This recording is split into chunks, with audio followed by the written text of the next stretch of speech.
releasing the attachment to identity and to the label, to the story behind identity and label.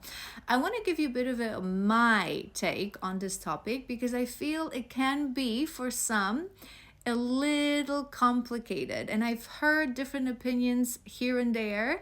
I'm not saying anything is right or wrong. There is no right or wrong. Everything should be taken individually. But I feel like sometimes it is being put in a very difficult terms to actually understand and actually start to embody. So I want to give you my take. So when we say on a journey of healing, spirituality, whatever you call it, right? We have to release the attachment to our identity, to our story, and to the label, right? That label can be anything. Soulmate, twin flame, divine, feminine, I'm a reader, I'm a doctor, I'm a shaman. Everything that comes after I am should be cut out.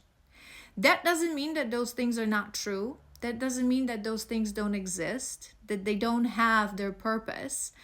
But here are two reasons why you should release it, why it is beneficial for us to release it, and why through that release we truly are aligning to our timeline, right? Highest, most abundant timeline. So number one reason, I'm going to give you two with explanations and examples. So number one reason is that one of those truths of the universe is that insistence is resistance, right? One of the things that spiritual teachers try to teach others is to release, is to surrender to the divine, because universe in its infinite knowledge, including your higher self, knows better what is good for you, how to get you to grow, to be a better person, to reach that highest, most abundant timeline of yours. Universe knows better. I always talk about that we are like that rat in a maze. We don't see the whole picture, but the universe does, the divine does, our higher self, our guides, whatever you pray to, whoever you pray to, whatever you believe in, they do see the big picture. So we teach people to release, right? To focus on you, focus on your wounding, your triggers, your journey, and then just allow things that your vibration, right? And then just allow things that vibrate on the same frequency to come into your orbit. When you insist on something, you are locking out all the other possibilities and all the other timelines. And again, you cannot know the whole maze, right? So you're locking yourself to possibilities that might be needed for you to go through to reach that highest, most aligned timeline. So whenever you say, I must be with this person, or I will never speak to this person, whatever is a must, whatever is a insistence, you're actually resisting. So I'm going to give you an example. If you are in a relationship, right, and you put yourself in a story, you identify yourself as a soulmate of this person, you put yourself in a story that this is my soulmate, I have to be with this person, my happiness and my fulfillment is attached to my person, you are locking yourself out from what truly may be your destiny. Now, it doesn't mean that soulmates don't exist. It doesn't mean that this person, in fact, isn't your soulmate. But what you should be thinking instead is, I am, period. Today, I vibrate on a frequency that matches yours. We're good together. We grow together. I feel loved with you, right? And it's fine to be in that relationship with that person, but things shift. You cannot know whether your destiny was to be, even if this person is your soulmate, again, you cannot know that your destiny was to be with this person till the end of your days. You cannot know whether your destiny was to maybe part ways a certain way, because you have different kind of growth as a soul on that high.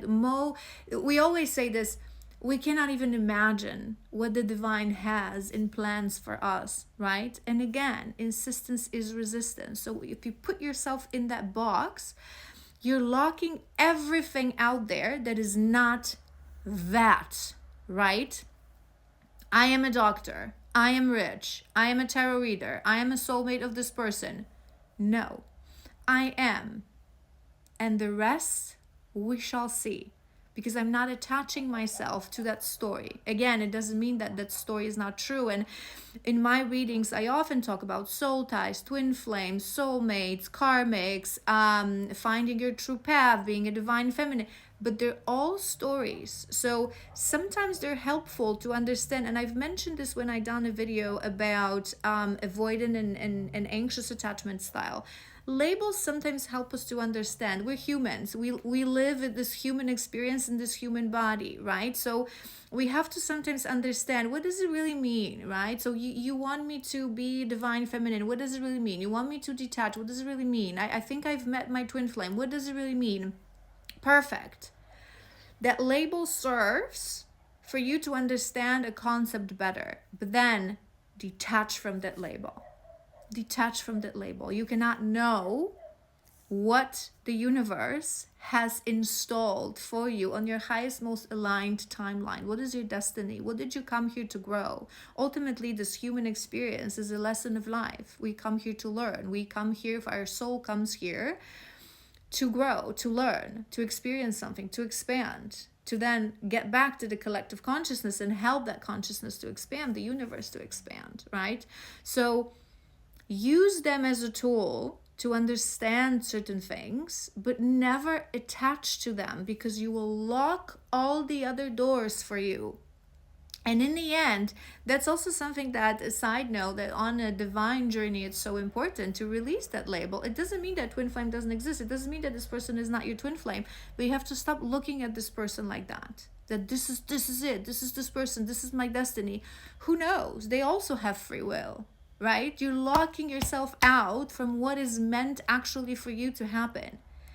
The best things come in a state of release, right? And the second thing, why is it so important to release, that I wanted to tell you, and I don't mean this in a very, don't get triggered, but really, truly, 95% of people will not get it right. And that is the danger of those labels, of those stories, of those identities, right? Because if you start to talk to people about what is a soulmate, what is an energy reader, what is a divine feminine, what is a twin flame, I promise you, 95% of people don't get it right. And that's something that is beautifully illustrated in that White Lotus series.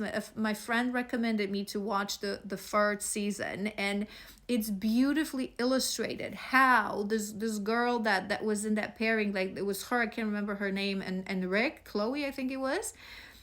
She was a perfect example of this surface level spirituality. I don't look inside to realize that I'm a people pleaser, that I have abandonment wound, that I have father wound, big time, that I have a savior complex, right? But I've put in my mind that this person is my soulmate. And it was a classic example of a karmic relationship. And she kept herself locked. Because those concepts, for most people, in order to understand those concepts, you have to go through a journey of healing, releasing the shadows, the shackles of the traumas of your limiting beliefs, to really know and use them as help for you to grow. But she attached herself, not only she attached herself to a label, but to an incorrect label. So for most people, that's why it's so important to release that. It doesn't matter. Maybe he actually is my soulmate, which he wasn't in that story.